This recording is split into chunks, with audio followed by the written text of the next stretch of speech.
শুভেন্দু অধিকারী এবং তার দলের বেশ কিছু কর্মী সমর্থকেরা দেখা করলেন নির্যাতিতার মেয়ের সঙ্গে এবং পাশে থাকার আশ্বাস দিলেন। একাধিক বিষয় ধোঁয়াশা রয়েছে।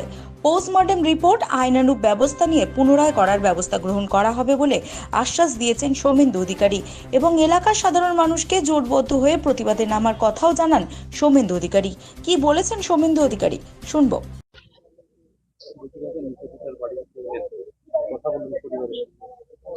বাড়ি অবধি আমরা পৌঁছাইনি। উনি ওনার কন্যা যিনি যার মৃত্যু হয়েছে এসেছিলেন, কিন্তু এখানে অসুস্থ হয়ে পড়লেন এবং আমরা এখানে ক্রাইম সিন যেখানে বলতে গেলে মানে অভিযোগ হচ্ছে এখানে দেহ পাওয়া গেছে, আমরা তার পাশেই দাঁড়িয়ে আছি।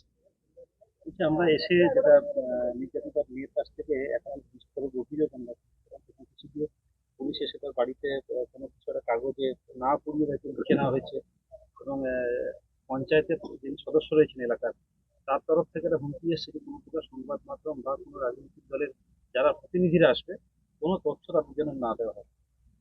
এটা হচ্ছে মমতা বন্দ্যোপাধ্যায়ের উন্নয়নের মডেল এগিয়ে বাংলা।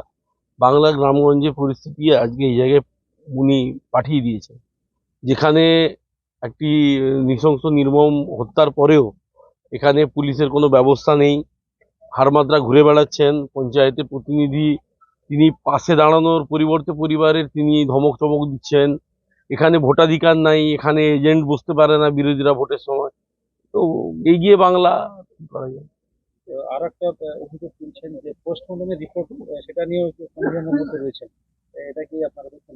পরিবারের সন্দেহর অবশ্যই তার ন্যায্য কারণ আছে, কারণ পশ্চিমবঙ্গে পোস্টমর্টমের রিপোর্টকে সর্বোচ্চ আদালতও ভরসা করে না। আজকে আপনারা জানেন কুলতলি যে শিশু কন্যাটি নির্যাতিত হয়ে খুন হয়েছে, তার আজকে পোস্টমর্টম জেএনএম হসপিটাল, কেন্দ্রীয় হাসপাতাল কল্যাণীতে হচ্ছে। এক্ষেত্রে পরিবারের দাবি আছে এবং দ্বিতীয়বার পোস্টমর্টমের জন্য এবং নিরপেক্ষভাবে কোনো কেন্দ্রীয় হসপিটালে হোক, সেটা আমরা ভারতীয় জনতা পার্টির পক্ষ থেকে পরিবারের পাশে আছি, তাদের সব রকম আইনি সহযোগিতা আমরা করি। এটা কাকতালীয়ভাবে দেখা যাচ্ছে গতকাল থেকে আজ পর্যন্ত 24 ঘন্টার মধ্যে এলাকার কিছু গোল বদল হয়েছে। গতকাল যে সাধারণ মানুষের এলাকাতে সাধারণ মানুষের যে প্রতিবাদের স্বর ছিল সেটা কিন্তু আজকে একদমই কিন্তু মলিন হয়ে গেছে। এটা হয়ে গেছে কাল রাত্রে পুলিশ আর তৃণমূলের যে হারমাত বাহিনী বাড়ি বাড়ি গিয়ে ধমক চমক, ব্যবসা বন্ধ করবে, চাষ বন্ধ করবে, ধান কাটতে দেবে না, ধান কাটার মরশুম পড়ে যাচ্ছে, এরপরে ধান কাটতে দেবে না, শুকনোর সময় চাষ করতে দেবে না, ইত্যাদি হচ্ছে। তার ফলস্বরূপ মানুষ ভীত সন্ত্রস্ত। তবে আমরা মানুষ এলাকার মানুষকে বলবো শক্ত থাকতে, ঐক্যবদ্ধ থাকতে। মানুষের শক্তির কাছে আলটিমেটলি সবাইকে হার মানতে হবে।